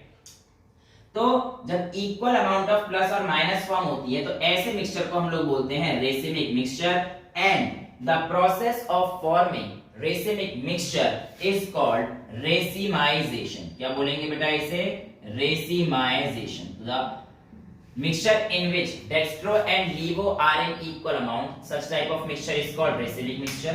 and ये जो फंडा है, ये जो फॉर्मुलेशन है किसका, रेसिमिक मिक्सचर का, इस प्रोसेस को हम लोग क्या बोलेंगे, रेसिमाइजेशन, राइट। इतना समझ में आता है। अब आते हैं हम लोग 3D रिप्रेजेंटेशन ऑफ मॉलिक्यूल। ये तो हम लोग जानते हैं कि भैया ये दोनों प्लेन हमारे पास इनटू द प्लेन होते हैं, ये अवे फ्रॉम द ऑब्जर्वर होता है और ये हमारे पास टुवर्ड्स द ऑब्जर्वर होता है, राइट। अब इसका जो मॉलिक्यूल का कन्वर्जन करना है मेरे को 2D में, तो ये तो 3D है, 3D को हम लोग वेज डैश बोलते हैं, और मुझे इसको कन्वर्ट करना है 2D में, जिसका नाम क्या है मेरे पास, फिशर प्रोजेक्शन। तो भैया 2D का कन्वर्जन मतलब इसको 2D में कन्वर्ट कैसे करूंगा, तो यहां का यहां कर दूं। तो देखो बेटा, जिस तरफ आपके वेज और डैश बॉन्ड होते हैं उस तरफ आप चले जाइए और उस तरफ से ऑब्जर्व करना शुरू कर दीजिए। आपके पास सेंटर पे एक लाइन खींच लीजिएगा उन दोनों की, जो चीज राइट पे पड़ेगी उसको राइट पे रखना, जो चीज लेफ्ट पे पड़ेगी उसको लेफ्ट पे रखना, जो चीज ऊपर है उसको ऊपर, जो चीज नीचे है उसको नीचे। एग्जांपल के तौर पर इधर देखिए, मैंने पहले तो इस कंपाउंड को ऐसे बना दिया। अब ये सेंटर वाला मेरा कार्बन हो गया, ऊपर की तरफ मेरे पास क्या है बेटा, राइट में, ऊपर मतलब राइट जा रहा है, नीचे लेफ्ट जा रहा है मेरा हैंड, तो राइट की तरफ मेरा आयोडीन है। तो यानी कि इस कंपाउंड को ऐसे देखूंगा तो इस तरफ राइट पड़ेगा, तो इधर आयोडीन, लेफ्ट में क्या था, ब्रोमीन, तो इधर ब्रोमीन डाल दीजिए बेटा। इधर क्या आ गया मेरे पास, क्लोरीन, और नीचे क्या आ गया मेरे पास, फ्लोरीन। समझ में आ गया।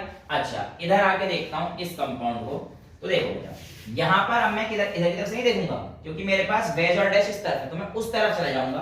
और अगर मैं इस तरफ से देखूंगा तो मेरे पास जो कंपाउंड है, मेरा लेफ्ट हैंड ये है, ये राइट हैंड है, तो लेफ्ट में आयोडीन ऊपर है, तो मेरा यहां से देखूंगा तो लेफ्ट में आयोडीन आएगा, राइट में ब्रोमीन आ जाएगा। तो इसके अब एक फिक्स हो गया तो दूसरा तो इसके सामने है, ये ब्रोमीन आ गया, क्लोरीन ऊपर रहेगा और फ्लोरीन नीचे रहेगा। एक चीज जरा गौर करना, यहां पर हमने देखा ये 3D मॉलिक्यूल है, मैंने इसका ये मिरर इमेज बना रखा है। अगर आप ध्यान से देखेंगे तो क्लोरीन ऊपर है, जो आयोडीन इधर था ये आयोडीन इधर चला गया, ये फ्लोरीन जो इधर की तरफ था वो इधर आ गया, और जो ब्रोमीन इस तरफ था वो इस तरफ, यानी कि इसका मिरर इमेज है। इसका मतलब डॉटेड लाइन का मतलब मिरर इमेज है, राइट। अब यहां पर आप लोग अगर ध्यान से देखेंगे तो ये भी इसका क्या है, मिरर इमेज है, और ये दोनों एक दूसरे के क्या हैं, एनेंशियोमर्स हैं। ये भी इसका एनेंशियोमर है, ये ऑब्वियसली अब ये है तो बेटा ये भी हमारे पास इसका मिरर इमेज तो है ही। और दूसरी बात, ये अगर 3D रिप्रेजेंटेशन है तो ये क्या है, उसकी 2D रिप्रेजेंटेशन है। तो इस 3D से यहां पर कैसे आते हैं ये आपको समझ में आ चुका है, इसमें तो कोई डाउट नहीं है। तो बेटा 3D रिप्रेजेंटेशन को 2D रिप्रेजेंटेशन में हम लोगों ने इस तरीके से किया, राइट। अब इसके बेस पर कि भैया इसको हम लोग क्या नाम देंगे, इसको नाम देने के लिए एक नया नाम आता है जिसका नाम है RS नॉमेनक्लेचर या फिर CIP रूल या CIP स्कीम, जो भी आप लोगों की किताब में लिखा हो। कान इंगेनोल्ड प्रीलॉग, इनका एग्जैक्ट नेम याद नहीं आ रहा, इंगेनोल्ड ही है वैसे। ये दो तो इंग्लैंड के थे दोनों, और प्रीलॉग स्विट्जरलैंड के थे, ठीक है बेटा। तो ये हमारे पास CIP रूल है। इस रूल के अकॉर्डिंग हमारे पास क्या होता है, आप नंबर दीजिए on the basis of atomic number, लेकिन अगर कहीं फंस जाए और आइसोटोप्स आ जाए तो एटॉमिक मास के बेस पे दे दो। जैसे प्रोटियम, ड्यूटेरियम, ट्रिटियम, तो ट्रिटियम को पहला नंबर जाएगा, ड्यूटेरियम को दूसरा, प्रोटियम को पहला। मतलब समझ रहे हैं, 1 2 3 जो देना है हमें order of increasing atomic mass पे। तो अगर सबसे प्रोटियम, ड्यूटेरियम, ट्रिटियम दे रखा है आपको, तो यहाँ पे अगर आपको नंबर देना है तो 1 इसको दीजिए, 2 इसको दीजिए, 3 इसको, मतलब प्रायोरिटी के बेस पे देना है। प्रायोरिटी 1 इसको मिलेगी, सबसे बड़ा एटॉमिक नंबर होगा, एटॉमिक मास होगा। जैसे कि यहाँ पर एक कंपाउंड देखता हूं, तो ये कंपाउंड मेरे पास यही वाला कंपाउंड है, ये वाला कंपाउंड है। देखना इसका क्या, इससे कोई लेना देना है, इसको चेंज करने से कोई चेंज होगा, ये भी हम लोग आगे देखने वाले हैं। तो यहाँ पर देखो बेटा, ये वाला कंपाउंड मेरे पास ये सामने आ गया है। अब ये समझ में आ गया ना, वो वाला कंपाउंड मैंने ऐसे लिया था, राइट। अब ये बनाया कैसे देखते हैं।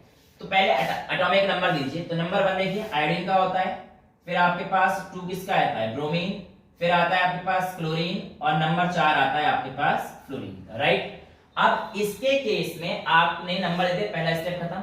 दूसरा कहता है starting from 1 go to 3 surpassing 2, यानी कि 1 से 3 आप ऐसे जा सकते हो और 1 से 3 ऐसे जा सकते हो, लेकिन आपको जाना ऐसे है कि 2 के रास्ते, सरपासिंग 2, 1 से 3 जाओ 2 होते हुए, ठीक है। तो भैया ये 2 जो है ये आपका वो वाला दोस्त है जिससे कहता है ना कि भाई तू ये वाला काम करा दे, मैं तेरे को ये दूंगा। तो कहता है हाँ तो हमेशा मेरे से मिलके जा, मैं करा दूंगा तेरा काम, तू टेंशन ना ले। तो भैया आपको हमेशा अगर 3 के पास पहुंचना है तो आपको 2 से होते हुए पहुंचना है, डायरेक्ट आप 3 के पास नहीं जा सकते। आपको अगर 3 से मिलाना है तो वो कड़ी कौन है, 2। तो भैया 1 से 3 जाओ 2 होते हुए, तो भैया ये गए आप 1 से 3 2 होते हुए गए।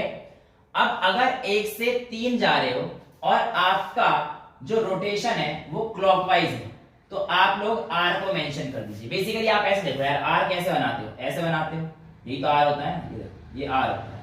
और S को कैसे बनाते हो, पहला स्टेप S का ही होता है। तो देखो S के इधर से आए तो देखो S के लिए एंटी क्लॉकवाइज, और अगर क्लॉकवाइज है तो देखो R के लिए हमने ये गए तो R देखो क्लॉकवाइज, राइट। तो ऐसे भी याद रख सकते हो। बाकी एक चीज याद ही रखो, इसमें कौन सी बड़ी बात है, अगर क्लॉकवाइज जा रहे हो तो आप R मेंशन कीजिए, यानी कि इसकी नेमिंग है वो हमारे पास क्या हो जाएगी, R होता है हमारे पास रेक्टस और S होता है सिनिस्ट्रस, ठीक है। रेक्टस मतलब राइट और सिनिस्ट्रस मतलब लेफ्ट। शेल को जो बायोलॉजी वाले बच्चे हैं उन्होंने शेल कॉइलिंग इन स्नेल का अगर डीएनए में टॉपिक पढ़ा होगा तो उसमें भी डेक्स्ट्रल कॉइलिंग और सिनिस्ट्रल कॉइलिंग होती है।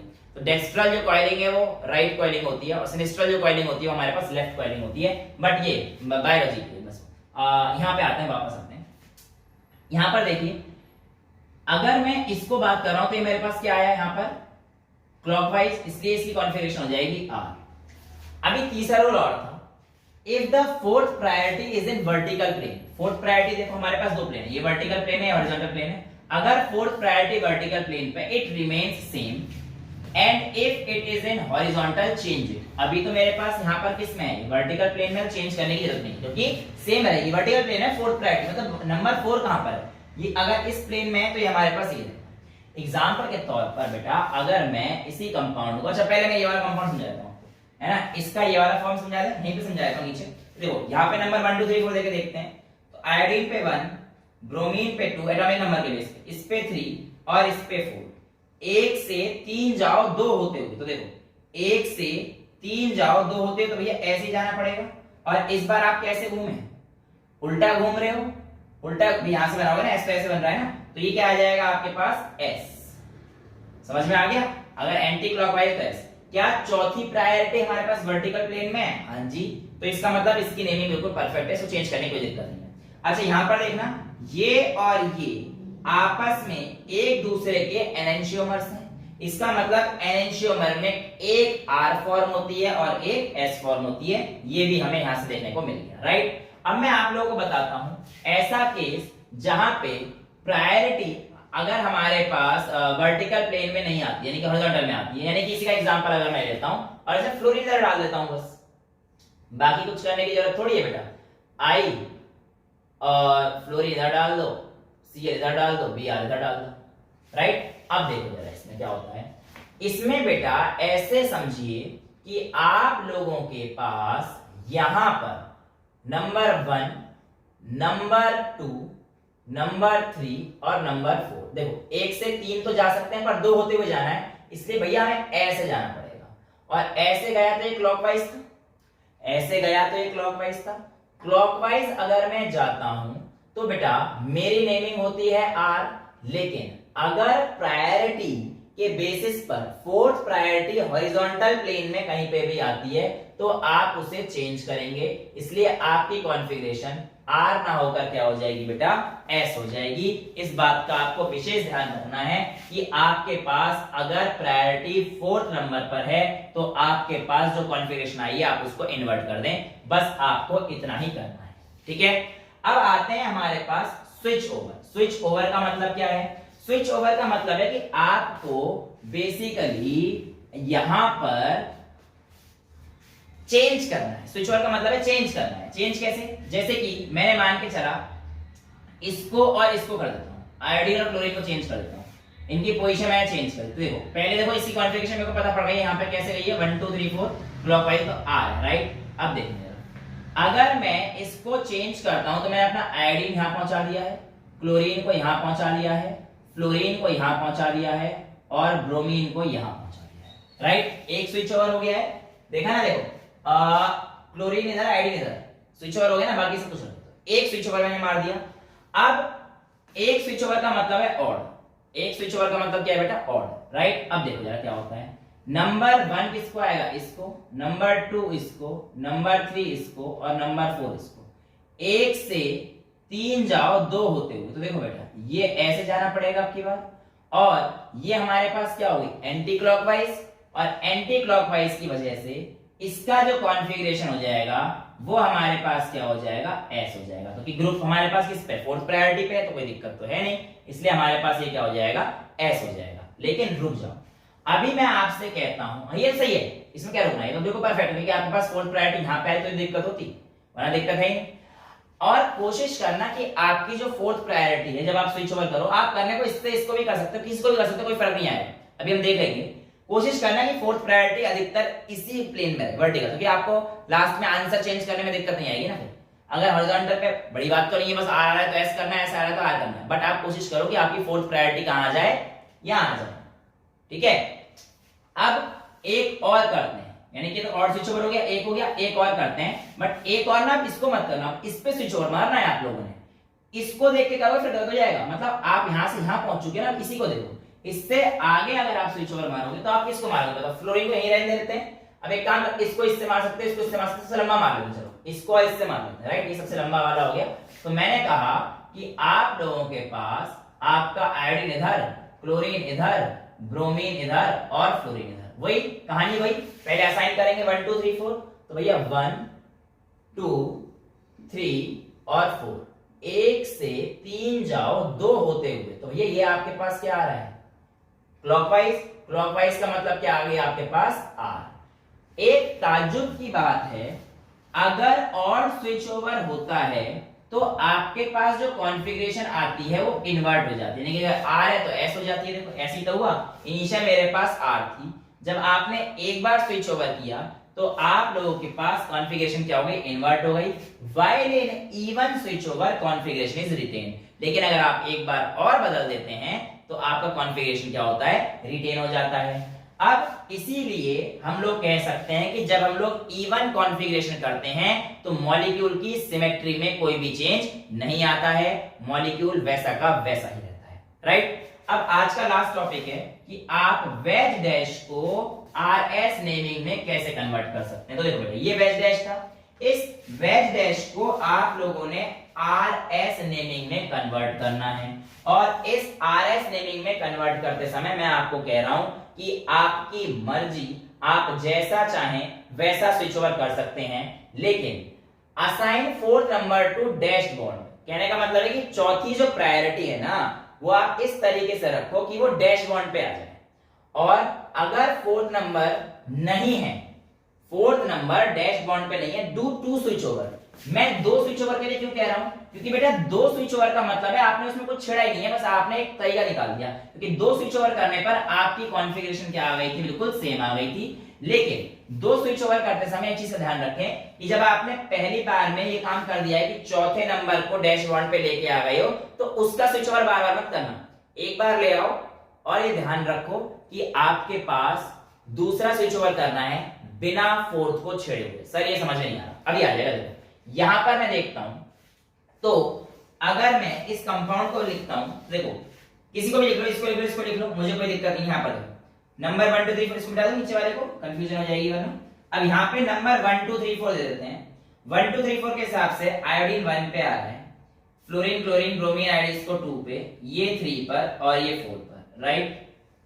मुझे क्या करना है बेटा, स्विच ओवर करना है और फोर्थ को यहां पर लाना है। एक काम करता हूं बेटा, आपकी मर्जी, आप क्लोरीन को इधर ले आओ, फ्लोरीन को इधर ले आओ, नहीं फिर क्लोरीन फिर फ्लोरीन को इधर ले आओ, मतलब तुम्हारी मर्जी, कुछ भी कर लो। मैं एक काम करता हूं, डायरेक्ट कर देता हूं सीधा, फ्लोरीन को इधर आयोडीन को इधर कर देता हूं। तो मैंने कहा एक स्विच ओवर मैंने ऐसे मारा सरकार कि इस कार्बन का ये वाला जो फ्लोरीन था इधर आ गया, ये वाला जो ब्रोमीन था ये इधर आ गया, और ये वाला जो आयोडीन था ये इधर आ गया, राइट। तो ये आप लोगों के पास एक नॉर्मल पहला स्विच ओवर हुआ। लेकिन आपको दो स्विच ओवर करने हैं। कितने स्विच ओवर करने हैं, दो स्विच ओवर करने हैं, ठीक है, क्योंकि फोर्थ जो नंबर है वो प्रेजेंट नहीं था डैश पे, अगर डैश पे प्रेजेंट है फिर तो कुछ करनी नहीं पड़ेगी। अच्छा, अब यहां पे जाने के बाद आप लोगों को स्विच ओवर किसके बीच में करना है, इन दोनों का कर दो, इन दोनों का कर दो, इन दोनों का कर दो, बट इसको मत छेड़ना। ये तो बोला मैंने भैया दो स्विच ओवर करो, लेकिन चौथी पे प्रायोरिटी दिखा, इसे मत छेड़ो। तो इन दोनों को कर देते हैं, तो आपके पास कंपाउंड कैसा बन जाएगा, I ऊपर Cl नीचे, ये वाला ब्रोमीन भाई साहब इस तरफ और फ्लोरीन भाई साहब इस तरफ, राइट। अब देखो जरा यहां पर क्या हो रहा है, अगर मैं बात करता हूं तो नंबर दे दीजिए भैया, एटॉमिक नंबर 1, अब फाइनल वाले में 1 2 किसको जाएगा, ब्रोमीन को, और 3 इसको, और चौथा इसको। चौथा इसका मतलब होता नहीं है, चौथे को इधर रखना होता है। 1 से 3 जाना है 2 होते हुए, 1 से 3 जाना है 2 होते हुए। देखो 1 से 3 गए 2 होते हुए, बिल्कुल गए सर। और अगर ऐसे जा रहे हैं तो आपके पास एंटी क्लॉकवाइज है, तो ये हमारे पास एस कॉन्फ़िगरेशन आ गई। और ये अभी हमने प्रूफ भी करी थी, ये हमने प्रूफ भी करी थी। इसकी ओरिजिनल कॉन्फ़िगरेशन क्या थी, एस के भी हाथ में जो बनाया था वह डैश दोबारा बना दें, इस कंपाउंड को बना लो ना भाई। इधर से देखोगे तो हमारे पास ये लेफ्ट की तरफ है तो आयोडीन इधर था, ये हमारे पास ब्रोमीन था, ये हमारे पास क्लोरीन था, ये हमारे पास फ्लोरीन था। ओरिजिनल कॉन्फ़िगरेशन इसकी क्या थी, देखो यहाँ पर नंबर 1 किसको जा रहा था बेटा, आयोडीन को, 2 किसको जा रहा था, इसको, 3 इसको। 1 से 3 जाओ 2 होते हो तो ऐसे तो गए थे हम लोग, ये भी तो एस बन रहा था। लेकिन अगर जहां पे मतलब ये ओरिजिनल कॉन्फ़िगरेशन इसकी एस थी और वेज डैश में भी हमारे पास क्या आई है, एस आई है, इसका मतलब बिल्कुल सही है। अच्छा इसको देखोगे तो यहाँ पे एक ही स्विच ओवर हुआ है, ये आर होना चाहिए। चेक कर लेते हैं। सबसे पहली प्रायोरिटी किसको जा रही है, आयोडीन को, फिर ब्रोमीन को, फिर क्लोरीन को और फिर फ्लोरीन को। तो 1 से 3 जाओ 2 होते हुए तो क्लॉकवाइज जा रहे हो। देखो 1 से 3 जाओ 2 होते हुए क्लॉकवाइज जा रहे हो, क्लॉकवाइज हो रहे हो तो आर, यानी कि ये वाली बात बिल्कुल परफेक्ट है कि अगर ऑड स्विच ओवर होता है तो कॉन्फ़िगरेशन इन्वर्ट हो जाती है, और अगर इवन स्विच ओवर होता है तो कॉन्फ़िगरेशन रिटेन हो जाती है। ठीक है, तो ये आपके पास छोटे मोटे टॉपिक आरएस वगैरह के आ जाते हैं। हाँ एक आध कंपाउंड अगर ऐसे पूछ लेता है जैसे कि ये CH3 है आप लोगों के पास, यहाँ पर H है, यहाँ पर OH दे देगा, यहाँ पर H दे देगा, ये OH दे देगा, ये CH3 दे देगा। बोलेगा ये कार्बन नंबर का 2 है और कार्बन नंबर 3 है, ये बोलेगा कार्बन नंबर 2 है और कार्बन नंबर 3 है, तो बताओ इसमें 2 और 3 में से RS कौन सा है। तो भैया ऑप्शन दे देगा कि भैया 2R है 3VR है, ऑप्शन दे देगा 2S है 3S है, एक ऑप्शन दे देगा 2R 3S, एक ऑप्शन दे देगा 2S 3R। मतलब इस तरीके से आपका ऑप्शन दे सकता है, राइट। आइए चेक करते हैं कैसे करते हैं इस क्वेश्चन को।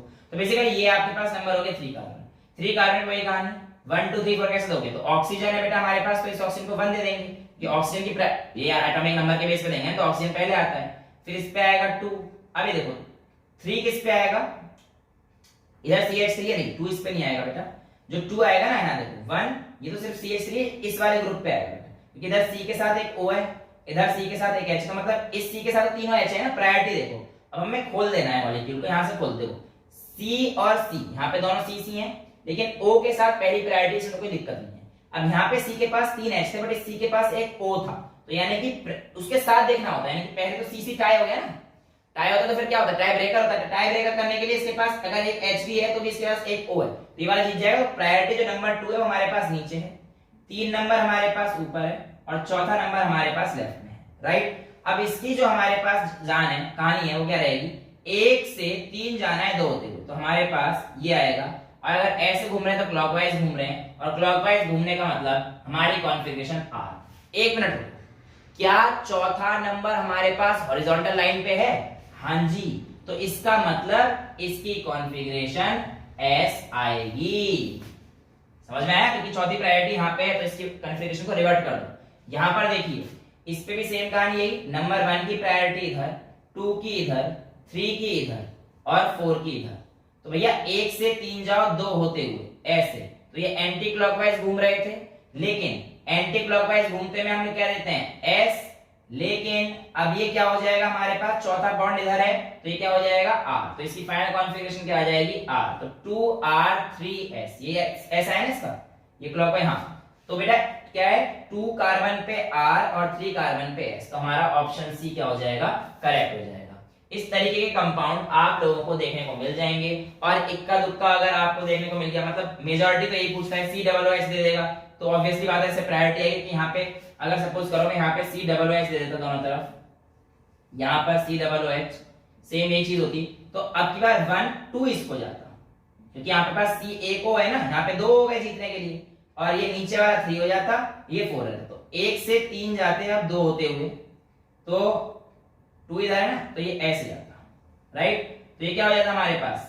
S, लेकिन H इधर है, तो ये क्या हो जाएगा बेटा? R। ठीक है, बहुत सिंपल सी चीज है, कोई बड़ी चीज नहीं है। एक एग्जांपल और कर लेते हैं, एक एग्जांपल छोटा सा और कर लेते हैं। जहां पे आपको डबल और ट्रिपल बॉन्ड दे रखे हो, उसके केस में आप बात कर लेते हैं। जैसे COOH ही मान लेता हूं इधर, और इधर भी COOH मान लेते हैं। इधर आपके पास इथीन दे रखा है, इधर आपके पास सपोज कीजिए इथाइन दे रखा है, या फिर इनको सेम ही कर देता हूं, यहां पर ऐसे कर देते हैं, राइट। और इधर आप मान लो H दे रखा है, इधर आपको H दे रखा है। मुझे उससे पूछे, आपको एक कॉन्सेप्ट बताना है, वो क्या है कि इस कार्बन पे इन दोनों में से प्रायोरिटी किसको देंगे, ये आपको पता रहना चाहिए। तो याद रखना बेटा, ट्रिपल बॉन्ड वाला इसे प्रायोरिटी मार लेता है, तो अगर ये कार्बन है तो एक नंबर इसको जाएगा, क्योंकि C डबल बॉन्ड O है, फिर दूसरा नंबर यहाँ पे C, फिर O, और यहाँ पे C के साथ C, तो यानी कि दूसरा नंबर इस बार नीचे है, C के साथ O है ना, यहाँ पे सब C है, तो एटॉमिक नंबर है C के साथ जो O है वो जीतेगा ना, यहाँ तो C के साथ C है, इसलिए हमारे पास ये जीत। अब डबल और ट्रिपल में से प्रायोरिटी देखोगे तो किस हो जाएगी? ट्रिपल बॉन्ड हो जाएगी। इसलिए 2 3 ये और चौथा ये। अब क्या करना है? 1 से 3 जाए 2 होते, तो ये रहा भैया, 1 से 3 जाओ 2 होते हुए। कैसे घूम रहे हैं? क्लॉकवाइज। होना क्या चाहिए हमारे पास? R, लेकिन चौथे प्रायोरिटी कहां पे? हॉरिजॉन्टल लाइन पे, इसलिए इसकी क्या हो जाएगी? S। क्लियर? सेम यही कर लेना, कर ही देता हूं, करके लेना। अब देखो इस कार्बन के लिए बात करता हूं, लेट्स से कि मेरे पास प्रायोरिटी ऑर्डर ही आ जाए ना, 1 2 3 4, वही मतलब यहाँ पे डबल बॉन्ड है, यहाँ पे फंक्शनल ग्रुप है, तो ये हो सकता है तुम्हें दे भी ना कि 2 और 3 की पोजीशन क्या है इस बार, समझ पा रहे हो? फिर आपको अपने आप ही नंबरिंग करनी पड़ेगी, वही हमने IUPAC वगैरह जो सीखी है। तो यहाँ पे 1 आ जाएगा, 2 इधर, क्योंकि हमारे पास इसको प्रेफरेंस मिलेगी ना इसके मुकाबले, तो डबल बॉन्ड ट्रिपल बॉन्ड के मुकाबले इसको मिलेगी। चलिए अब इसका नाम इसके देखते हैं, 2 कार्बन की क्या आएगी। सबसे पहला तो हमारे पास कौन सा जाएगा? 1 2 हो गया, इस पे देखो एक नंबर जाएगा इधर, दूसरा नंबर किसको जाएगा? ऊपर या नीचे? इसको जाएगा, C डबल बॉन्ड O है ना, दूसरा इसको, तीसरा किसको जाएगा? ऑब्वियसली बात है इस पूरे को, और चौथा हमारे पास इस हाइड्रोजन। तो भैया 1 2 3, 1 से 3 जाओ 2 होते हुए, 1 से 3 गए हम सर 2 होते हुए, तो हमारे पास R घूम रहा था, लेकिन हाइड्रोजन हमारे पास इधर है, तो ये हो जाएगा हमारे पास S। तो इसका मतलब सर 2 पे भी S है और 3 पे भी S है, तो इस वाले का आंसर क्या हो जाएगा हमारे पास? 2S और 3S। इस तरीके से आप लोगों के पास ऑप्टिकल आइसोमेरिज्म वगैरह जितने भी छोटे मोटे टॉपिक हो सकते हैं, खत्म तो यार हो नहीं सकता, बहुत लंबे हैं चलेंगे, लेकिन आज जो कंपटीशन में आएंगे वो मेजॉरिटी इसी पॉइंट्स ऑफ व्यू से आएंगे। ये अगर आपने कर लिए तो आपके ऑलमोस्ट क्वेश्चंस लग जाने चाहिए। फिर भी जो नहीं आते हैं आप लोग अपनी क्लास में करने के बाद इनसे पूछ सकते हैं। आज के लिए इतना ही रखते हैं। That's all for today. Thank you so much.